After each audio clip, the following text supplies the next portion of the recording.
Broadcast live. Yo, man, what's up? How you doing, son? Man, I'm just chilling. Good, man. Out here, you know what I'm saying? Welcome to the court. Shout out, Tusko's court, man. You know why they call it a court, though? Do you know? I don't know, actually. You're about to be interrogated, my nigga. Not afraid of it. You're not afraid. Nah, man, thank you for pulling up, man. You know, you're someone who's currently doing the things, you know. I thought we're trying, eh? Yeah. Yeah, we have to push. Yeah. Yeah. So, you know, my first introduction to you, I think I told you this the first time we met.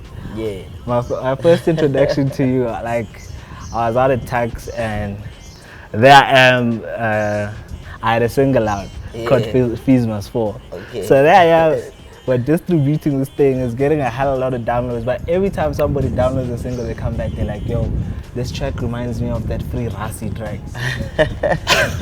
I'm like, oh, that's like 2016. Yeah, I was like, Free Rasi. So I go out and I, you know, check out what is this Free Rasi track, and I found your joint. Yeah, which means you had dropped it like a few months back for the, you know, Afrikaans passport thing.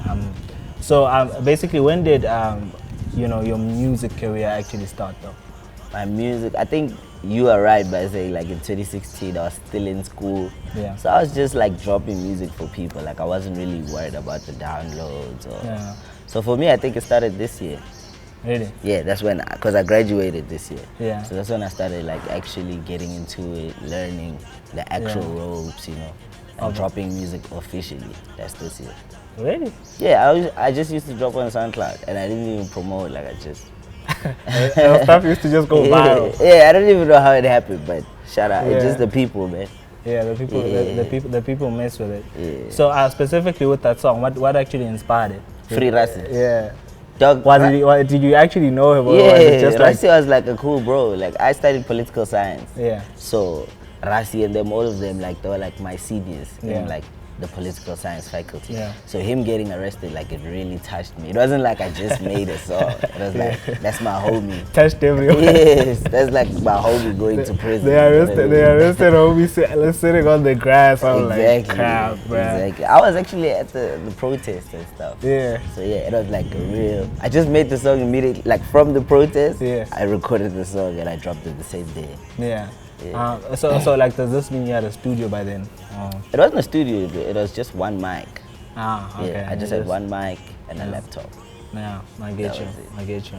Yeah. So immediately after that, you know, I think it was a few months even. Yeah. I'm like on YouTube. Was I on YouTube or was I on Twitter? And I see this nigga on like, I see you like on Gigi Lemaine's tour. Oh yeah. Yeah. I see that's you true. and Gigi Lemaine's. How did that actually come about, and how did that actually happen? So there's a competition in Pitori. It's called Artists on the Rise by Homecoming. Yeah. Homecoming event. Yeah. And they were like for you to perform at Homecoming Africa. Yeah. So that was 2016. So I entered the competition. I won the competition. I performed. And then now Gigi started her competition. Yeah. So everyone from Homecoming started voting. Yeah. So obviously I won.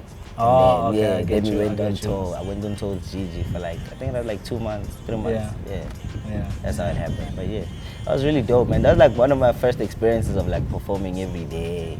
Like, being in Durban. Yeah. Like I'll never forget that. Yeah. That's dope. So like when you guys, did you have a lot of singles by then? No, I think by then I had, one. One? Yeah, for the longest time I had one song, Kshubile, but I was recording. Okay, I get you. I was recording like chilling, because as I said, like for me it was a shocker that people accepted my music like that. Like I make music for myself, my friends, and I still stick to that, you know. So I'm glad that people like fuck with it like that. Yeah. And then you won that competition and you went on tour with Gigi. So I'm guessing that's how the Coco track actually came about. No, the Coco track actually came like 2 years later. Yeah. Way later. Yeah. But you guys formed a relationship. Yeah, because we keep talking. Like when I see it, it's all good vibes. So that's how the Coco track came. Yeah. She literally just hit me up and said, "Yeah, I think your voice would be dope here." And I did the verse like, I think she sent it like on a Monday. I did it on the Tuesday, sent it back, and she was like, "It was too much." I hadn't even heard the full song. Yeah.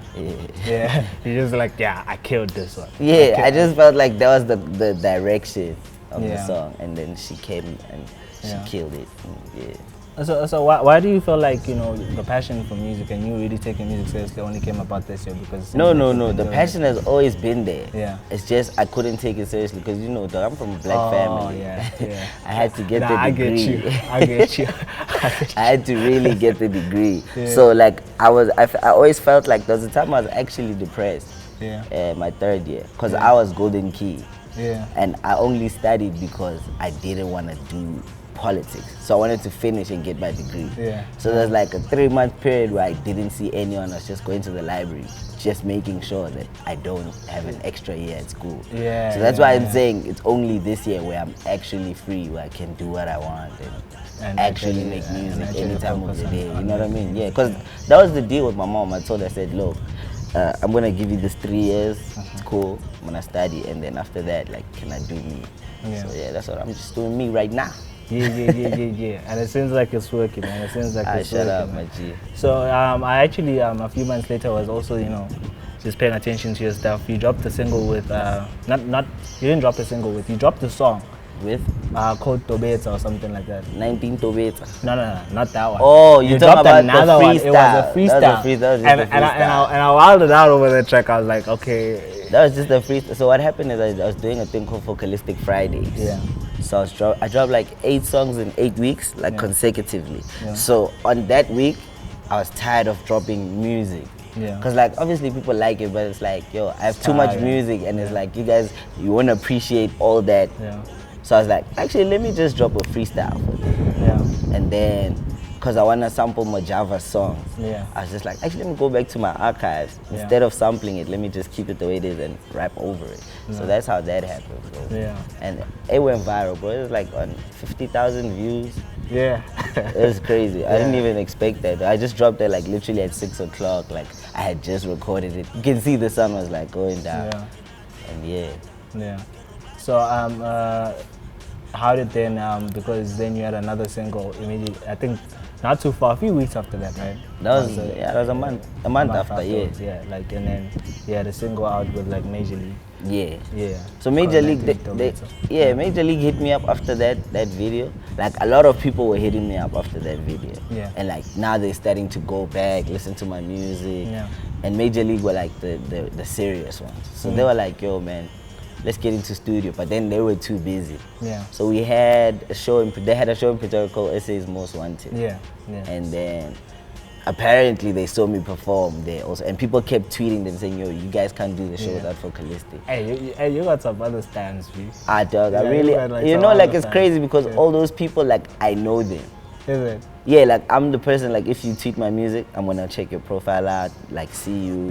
So I, like eventually I know, like, yo, these people actually like love me, dog. Like they actually fight for me. So I really appreciate that. And that's how I got onto SA's Most Wanted, also through Homecoming. Homecoming were also lobbying for me. And then I performed, they liked it, and then the next week after that show, that's when we went into studio with Gemini and made 19 Tobeta.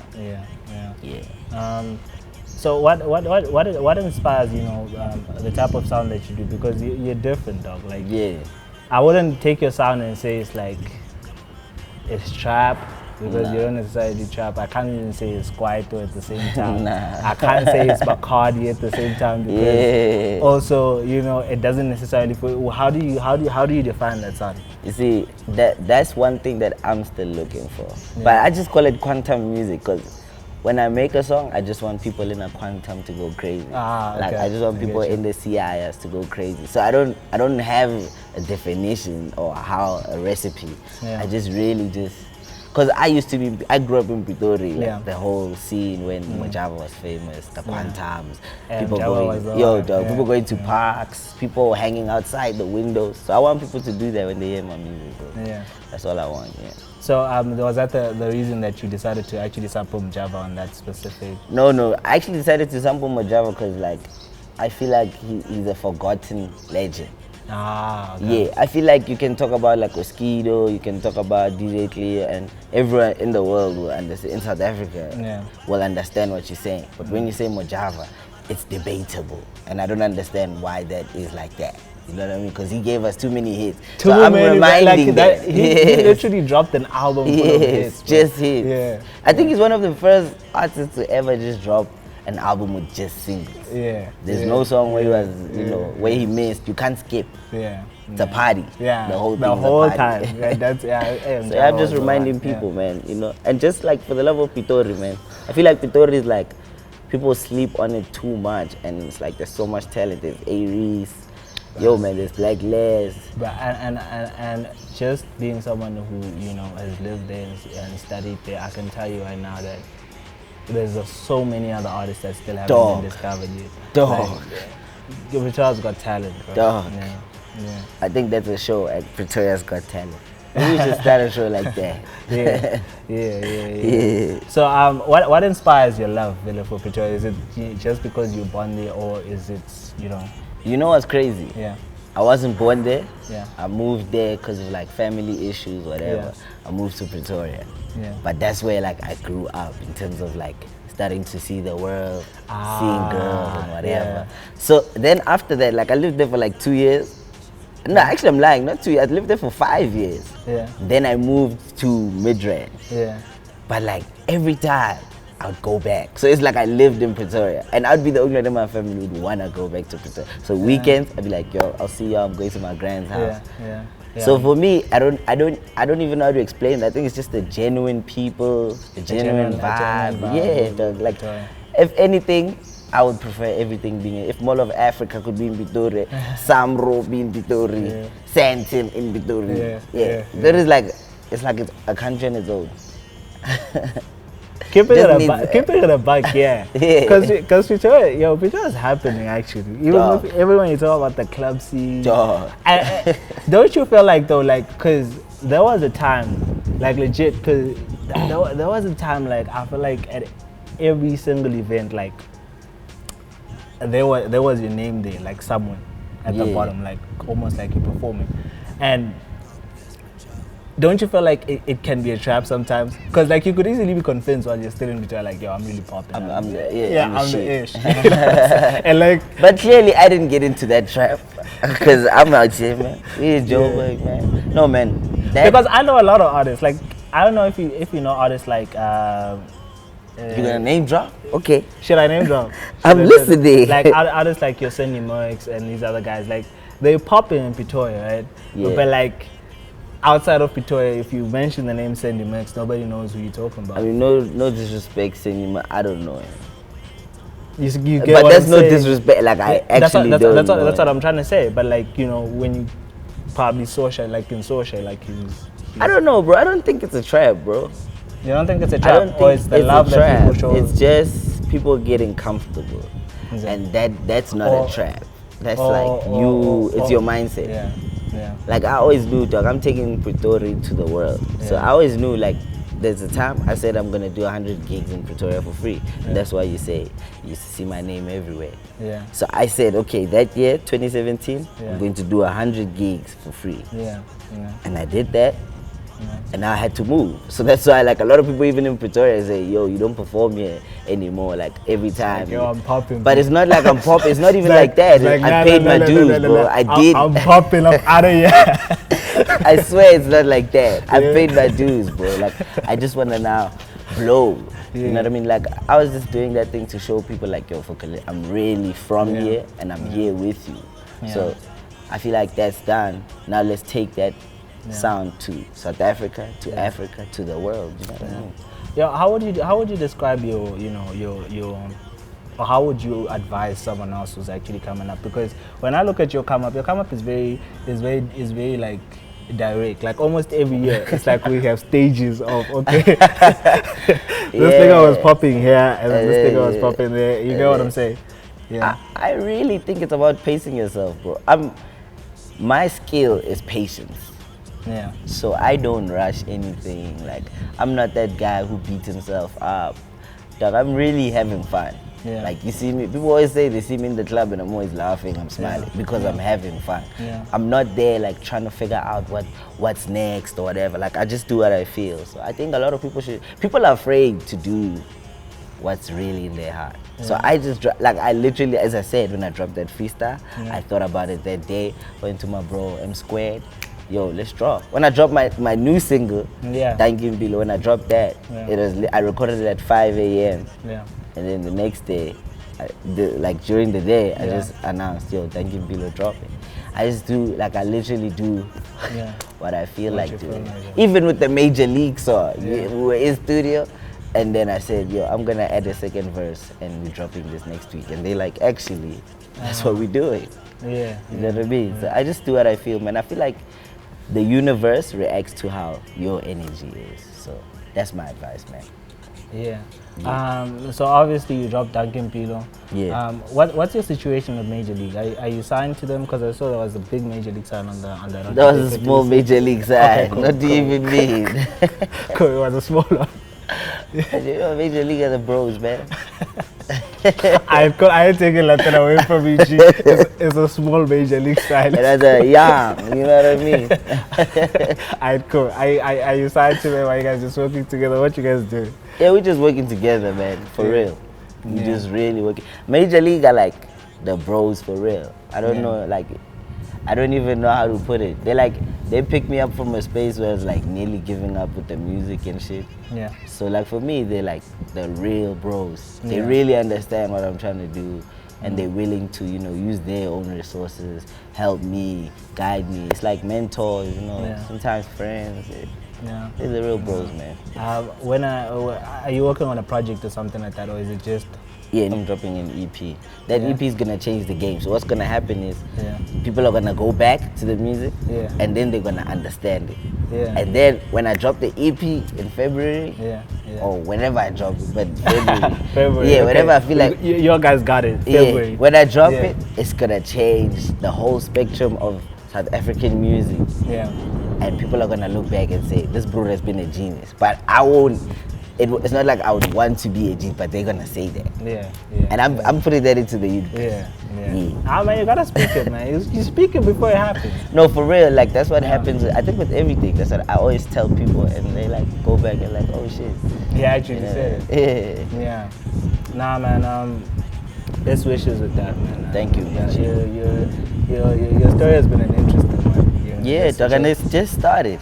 It's literally 10 months in. That's crazy. Doing this full time. Yes.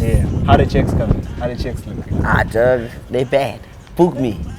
Book me for your weddings, for your shows, for everything. Even your graduation, I can perform. I sometimes feel like, don't you sometimes feel like, especially with the big artists, don't you feel like sometimes artists will be like, yo, I'm doing bad, just to get the extra bookings in, I'm fine. I also feel that when you ask her, how you doing, man?